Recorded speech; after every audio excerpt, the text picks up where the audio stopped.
Tekeleza mambo siseme seme, tekeleza mambo watu wayaone, tekeleza mambo nunua shamba, tekeleza mambo jenga nyumba.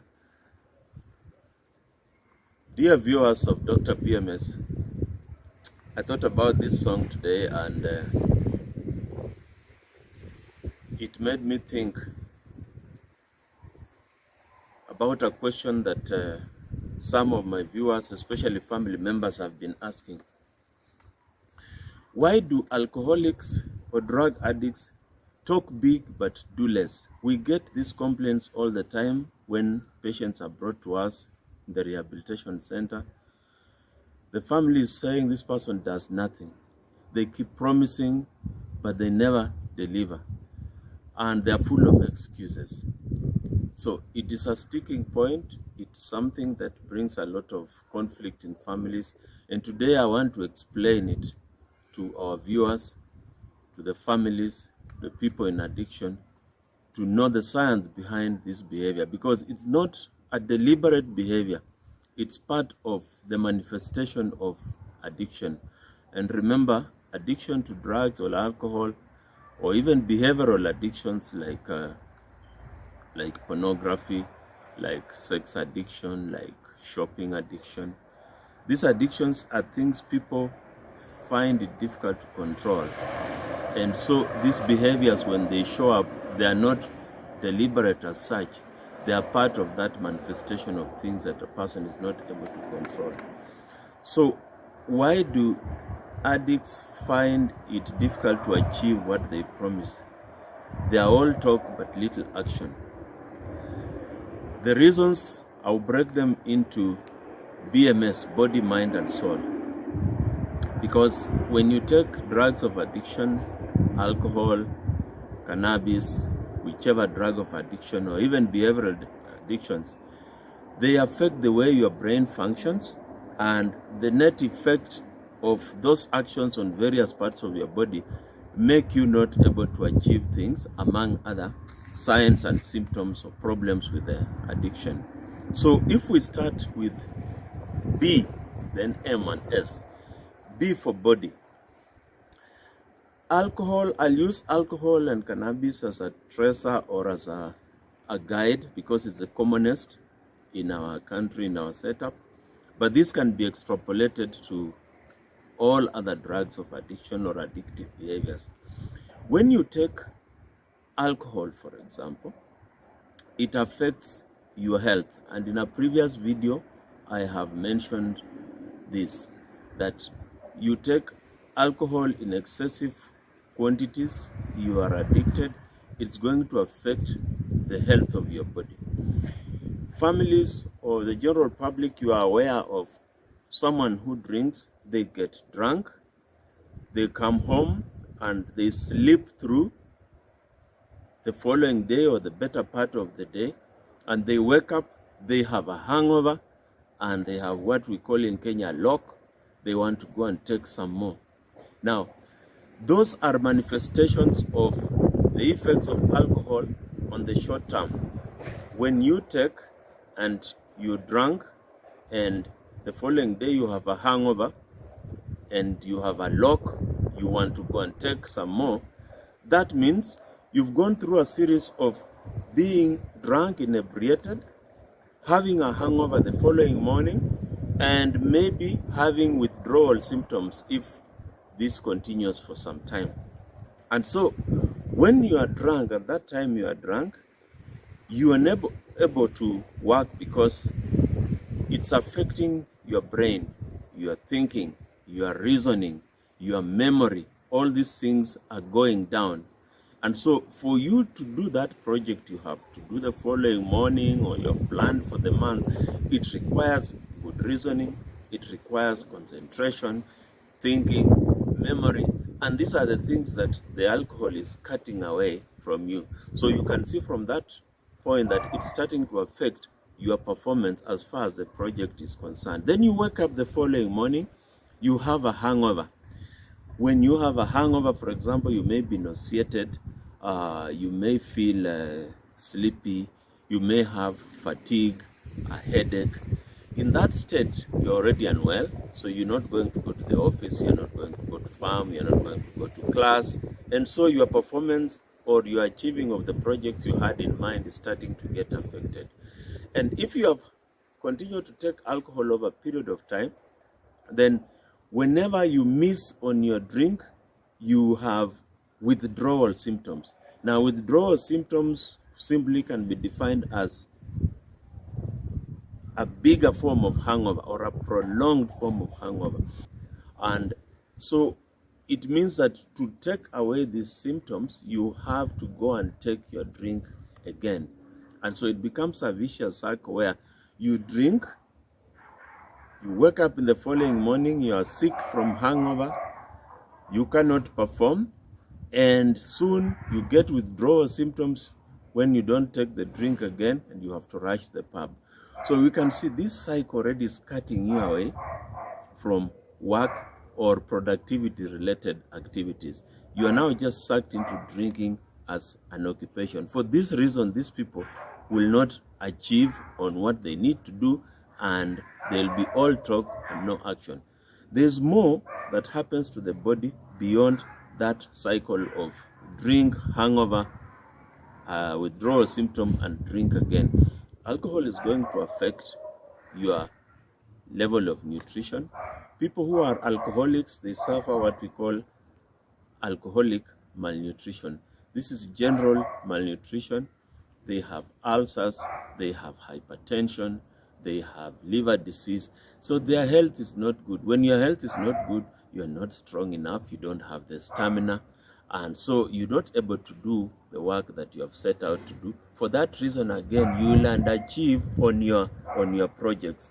And so these problems at the body level, just a snippet of it, will tell you why this person is not going to be able to perform, because they are weakening their body every other time, and their mind is also getting distracted and not able to focus on the things that they need to do. Then, talking about the mind, we move to the M, BMS, Dr. BMS. The M, the mind and the soul. As you take alcohol, then it is slowing your thinking, because it affects the thinking part of the brain, which is called the cerebral cortex, or the frontal part of the brain. This is the brain that differentiates humans from other animals, because it's more developed, and so humans can think, humans can invent things, humans can solve complex problems compared to other animals, and alcohol knocks away that part of the brain. So if that brain is knocked off, then it means you cannot think, invent, act like other humans. You have been reduced to the level of maybe a cow or a lower animal, and so in that case, you're not going to do those projects. You will be someone who talks but does not achieve much. And then as this goes on, also alcohol is bringing out an aspect of abnormal thinking where you are grandiose, you talk big, like I said when I began. And this grandiosity is because alcohol affects a part of your brain which controls things that you should not do, you should do. It's like a filter of what is right, what is wrong, what is possible, what is not possible. We call these inhibitions. And so when it takes away this brain that can differentiate good from bad, possible, not possible, actionable, not actionable, then you become a person who can just talk about anything, when in fact you don't have the wherewithal to do what you're talking about. You then become someone who is grandiose. You talk, but you can't act, because in the first place you had not thought much about what you are talking about, because that filter in your brain is not there. So as you talk big and not act, and people are pointing out, then a new phenomena comes out, because people are pointing out, and some are pointing fingers, backbiting you, ridiculing you, and your ego, or that sense of self, the pride in you, starts to come up, and so you start being defensive. You start being in denial. You start externalizing, saying it is someone else and not me. And these are characteristics we see again in people who are in alcoholism and addiction, which again make them not able to do things.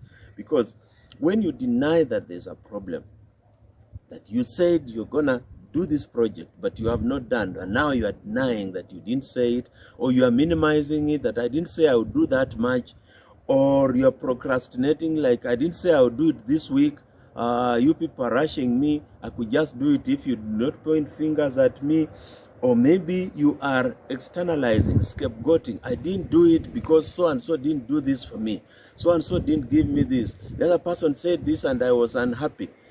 So those factors then make you lack the motivation to do things, and this again makes the productivity of alcoholics or people in drugs of addiction generally to be low. As this happens, then the people around you, your family, your social networks, they start noticing this pattern of low productivity, this pattern of excuses and no action, and they come in to point it out even more, which makes you more defensive, more withdrawn, more unproductive. It's a vicious cycle.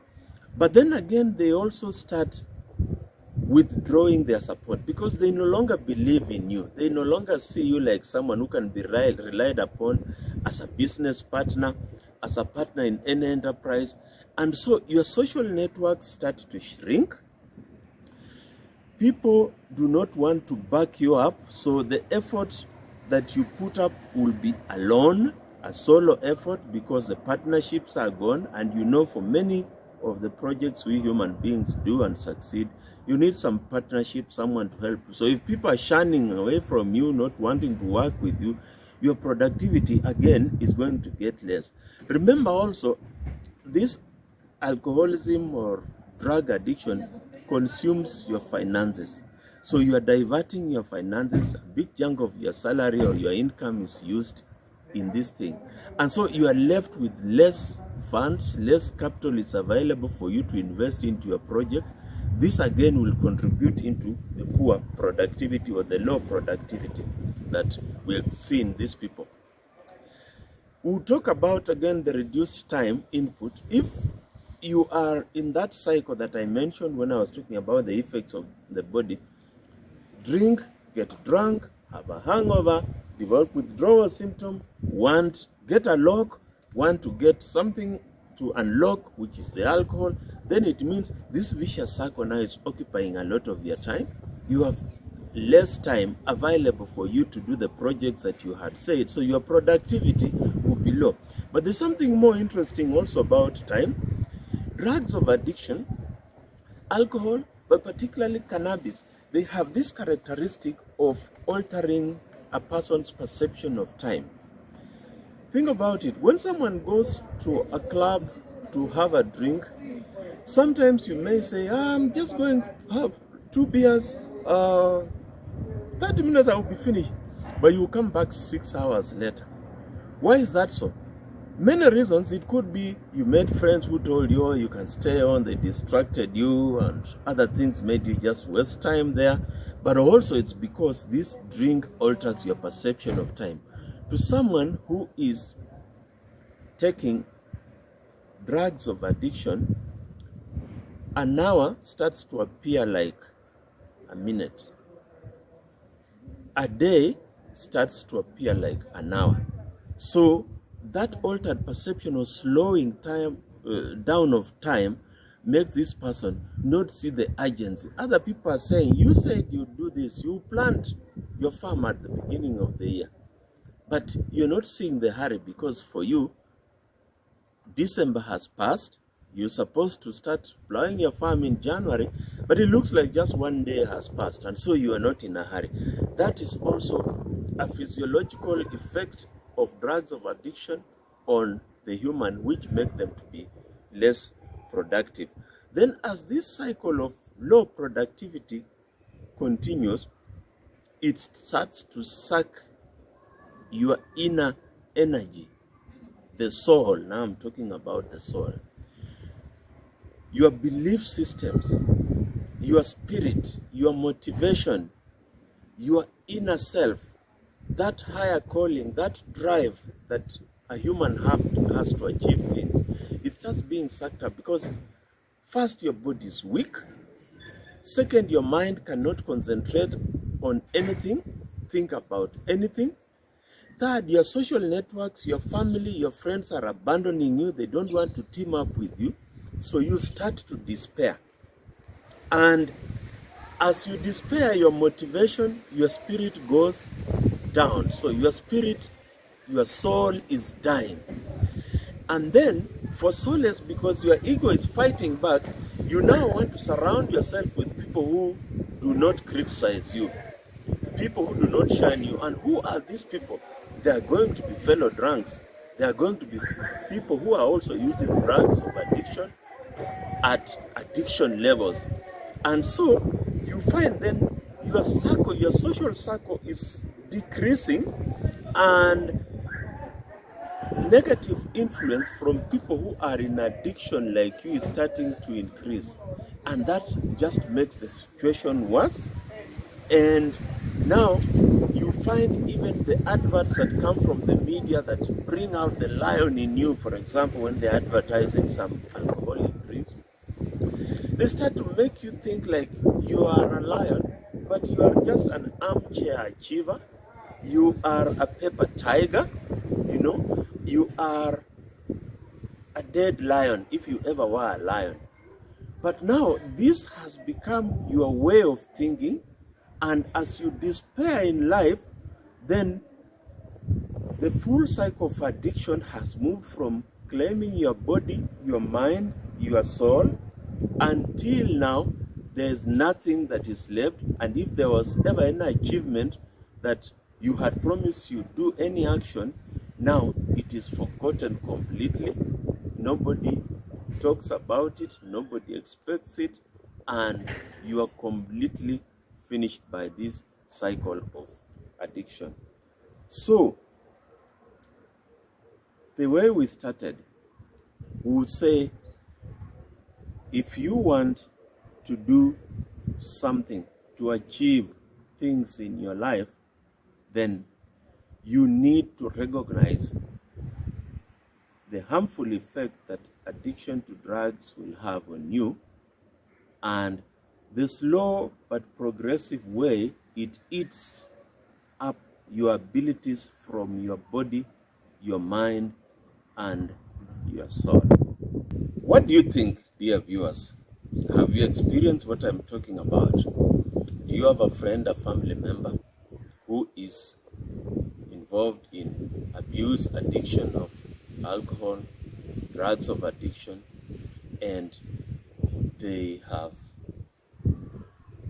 big talk, promise heaven, deliver nothing, and you're losing hope in these persons? And as you lose hope in them, they're becoming more and more defensive and giving more excuses. Give me your feedback, and let us discuss this more in the next video. While at it, remember to subscribe to our channel, like our videos, and share. And see you again in another video of Dr. BMS.